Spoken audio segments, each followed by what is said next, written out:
These are all my Vermont author books. To be on any of these shelves, you have to be living and writing in Vermont.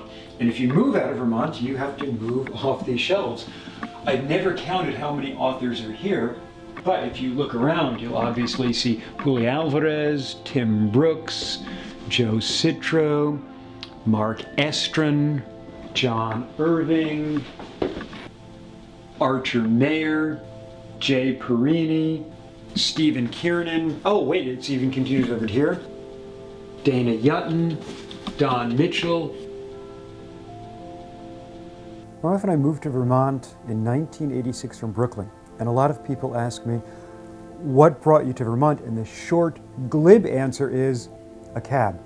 True story, March 8th, 1986, my wife and I are living in Brooklyn, and we leave a party in the East Village and hail a cab.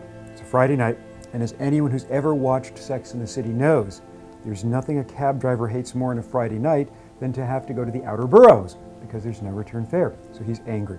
We get in the cab, and he's racing down the FDR Drive, and he's going so quickly that he gets pulled over by one of the NYPD's finest to get a ticket.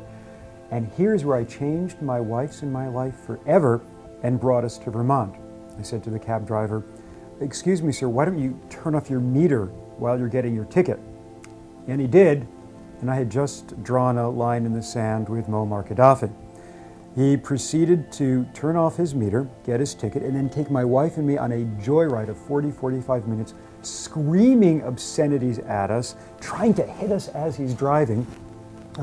Finally deposited us in front of a brick building somewhere. My wife and I had resolved that if he ever comes to a stop, we're bolting out opposite sides of the cab. So he comes to a stop, we bolt out opposite sides of the cab, and I see why he's finally obeyed a stop sign for the first time in 40 minutes. There's a police officer at the corner. So I went up to the police officer and I said, "Excuse me, sir, there's an extremely discourteous cab driver pulling away." And he said, "Get down!" So my wife and I got down, and then we understood the police officer's passion.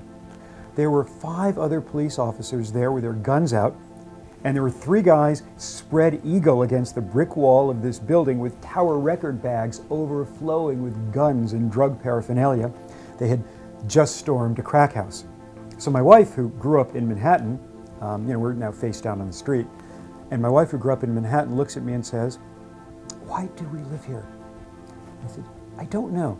And the next day, the New York Times travel section had an article on the People's Republic of Burlington, Vermont, the Bernie Sanders Burlington, Vermont, and an upcoming food festival on Lake Champlain called the Green Mountain Choo Choo, C-H-E-W, C-H-E-W.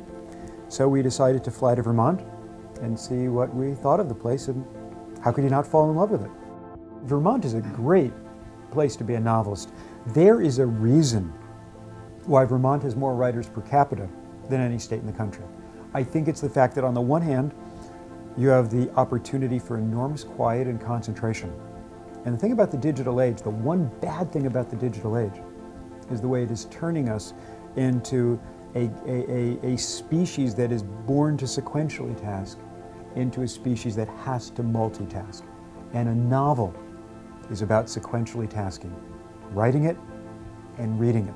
And Vermont is perfect for that because it's quiet, it's serene, you can be alone with your thoughts and your fictional constructs. And Vermont is a great place to interview people. We are so wonderfully small and gracious as a civilization. And I'll give you one example. When I was writing a book called The Buffalo Soldier, I wanted to understand multiracial foster families in Vermont. So I decided to begin by calling Bill Young, who was the head of Human Services. Never met him, but I picked up the phone, called him up, and I introduced myself and said, "I'd love to buy you lunch, your schedule permitting, because I want to talk to you about this and maybe get some names of some social workers I can interview, and through them some families I can interview. And I was wondering if you're free for lunch."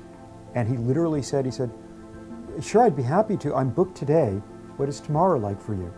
Can you imagine calling the head of Human Services in California and first of all reaching him, and secondly, him being so kind and patient and having the willingness to have lunch with me? "Well, I'm booked today, but is tomorrow okay?" I love that.